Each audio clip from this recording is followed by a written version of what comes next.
안녕하세요. 주식회사 블로코 대표를 맡고 있는 김원범이라고 합니다. 오늘 특강에서 D앱이란 무엇인가에 대해서 제가 짧은 지식을 여러분과 공유하기 위해서 이런 자리를 준비를 하게 됐고요. 서두부터 조금 이야기하면 이제 블록체인에서 좀 갈수록 D앱들이 이제 중요해지고 있잖아요.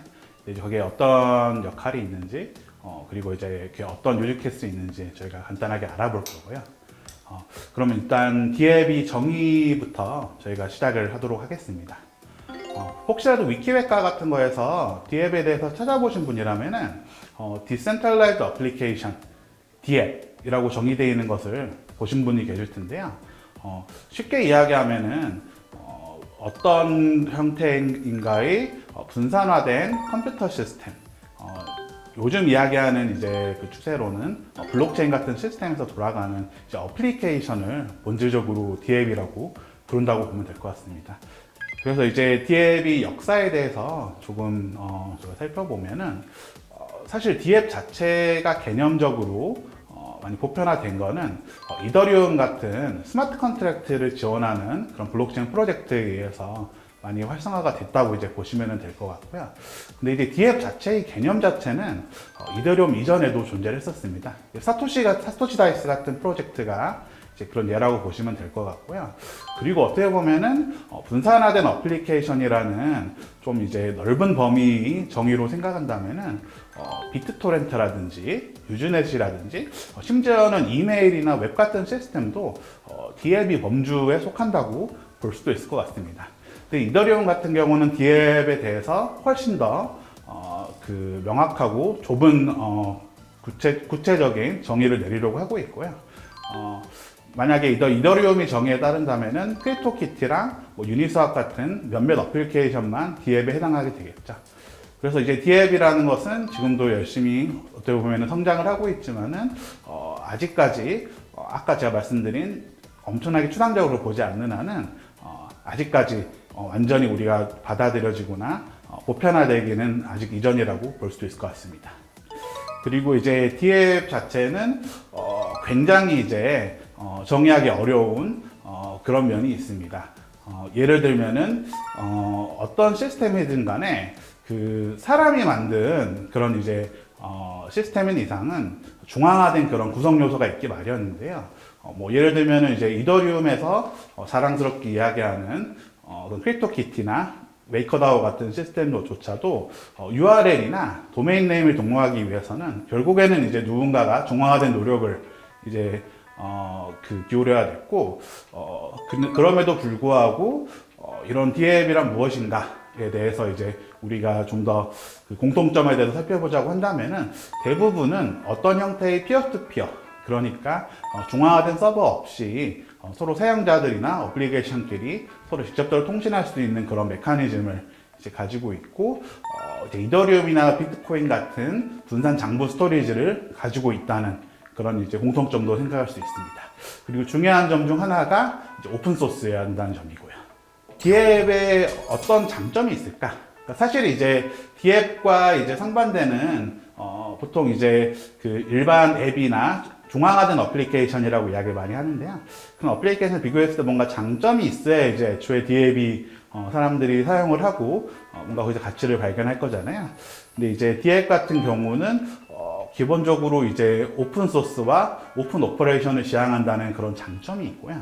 그래서 이거 자체가 곧바로 장점이 된다기보다는 예를 들면은 특정한 게임이나 소프트웨어를 개발자가 제공을 하다가 갑자기 이제 마음을 바꾸거나 그 사람이 이제 개발을 중지하는 경우에는 우리가 더 이상 사용을 할 수 없게 돼버리잖아요. 그 정도로 영속성을 가지고 매우 중요한 역할을 하는 그런 어플리케이션 같은 경우에는 D앱과 같이 오픈 소스일 뿐만이 아니라 그 운영조차도 오픈하게 돌아간다는 게 굉장히 큰 장점으로 동작할 수 있다고 볼 수 있을 것 같고요.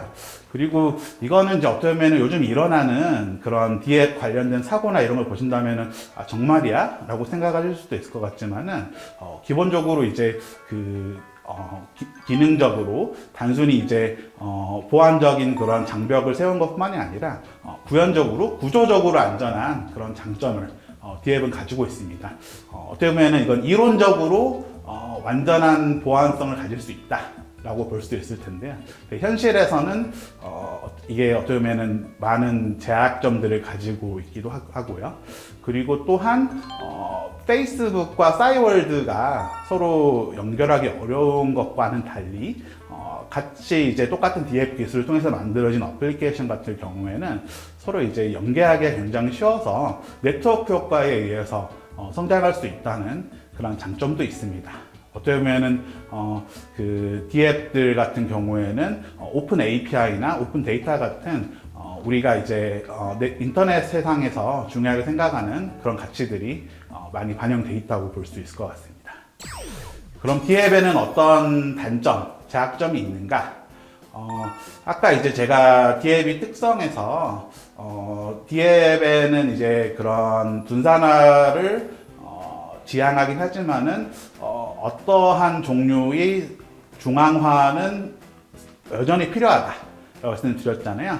그게 이제 프론트엔드가 될 수도 있고, 우리가 이제 앱스토어를 사용하는 경우에는 누군가는 애플이나 구글과 이제 커뮤니케이션을 해서 해당 앱을 이제 그 스토어에 올려야 되기 때문에 어쨌든 누군가는 그런 중요한 역할을 맡아서 할 수밖에 없고, 인터넷 사이트를 만들거나 웹페이지를 등록하는 것조차도 굉장히 이제 노력이 들죠. 그래서 그러다 보니까 완벽한 중앙화를 지향한다고 하더라도 우리가 이제 매일 사용하는 이메일이나 그냥 웹 같은 완벽하게 중앙화되어 있는 그런 시스템들과 비교하면은 여전히 중앙화가 남아 있어서 약점이 될 수 있다는 그런 점이 있습니다.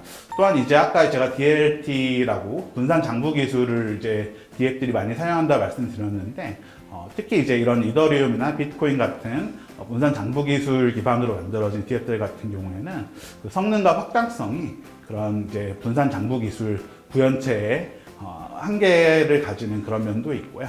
그리고 또 좀 더 현실적으로 생각을 해보면은 DF들 자체가 아직까지 너무 이제 기술적이고 그 니치한 면이 있기 때문에 굉장히 진입 장벽이 높습니다.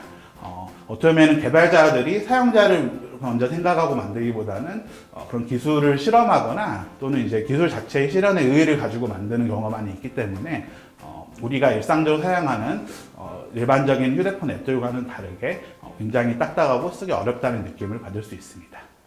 그래서 이제 그 DF들에는 이제 어떤 유즈 케이스가 있을까라고 생각을 해볼 수 있을 텐데요. 아마 가장 유명하고 또 이제 그 첫 타자를 끊었던 DF들 유즈 케이스가 게임들이라고 볼 수 있을 것 같고요. 크립토키티나 최근에는 엑시 인피니티 같은 DF를 들어보신 분도 있을 것 같습니다.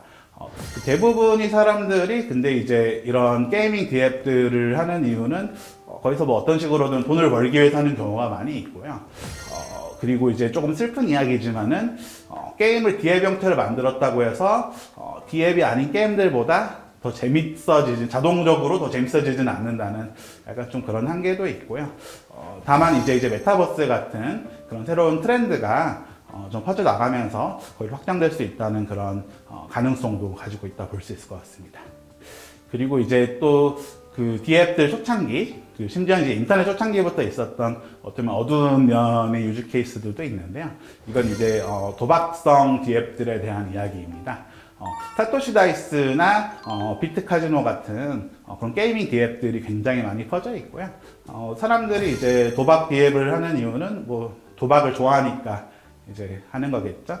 기본적으로는 이제 불법적인 그런 DF들이지만은 대부분의 DF들이 그런 규제 저항성을 가지고 있기 때문에 이런 DF 형태로 도박 어플리케이션들이 구현이 되는 경우가 많이 있고요. 그리고 이제 굳이 이제 DF 형태의 도박 앱들이 아니더라도 대부분이 온라인 카지노가 현재는 이제 크립토 커런시, 그러니까 암호화폐를 받아들이고 있는데, 그렇다고 해서 DF 형태로 분산화돼서 운영하고 있지는 않는다는 차이점을 이해하셔야 될 것 같습니다. 그리고 이제 가장 최근에 핫한 분야 중 하나가 디파이 부분이라 볼 수 있을 것 같은데요. 이제 유니스왑이나 팬케이크스왑 같은 걸 들어보신 분들이 많이 있을 거예요.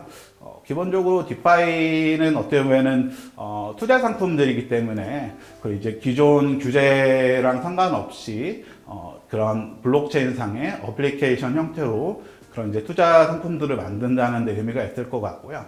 어떻게 보면 이제 갬블링, 그러니까 도박이랑 굉장히 비슷하죠. 하지만은 다르고요. 그리고 아직까지 완전히 완벽하게 규제가 되고 있지 않습니다. 우리가 이제 보통 심지어는 그냥 단순 가상화폐 거래소에 가입하고 이제 그런 코인을 사고 팔고만 하려고 하더라도 그 KYC나 AML 같은 여러 가지 이제 절차들을 밟아야 되는데 이런 그 디파이 DApp들 같은 경우에는 그런 이제 규제 대상이 아니다 또는 아직은 아니다 라고 주장하는 경우가 많이 있고요. 엄밀히 따지면은 지금까지 존재하는 블록체인 기반의 DApp들 중에서는 가장 성공적인 그런 유즈 케이스라고 볼 수 있을 것 같습니다. 그리고 이제 메타버스가 또 하나의 영역일 것 같은데요.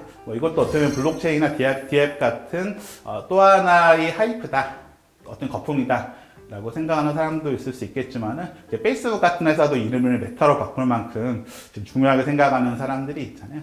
이게 어쩌면은 디파이처럼 성공할 수 있는 그런 가능성을 블록체인 세상에서 가질 수 있다고 생각하는 사람들도 있고요.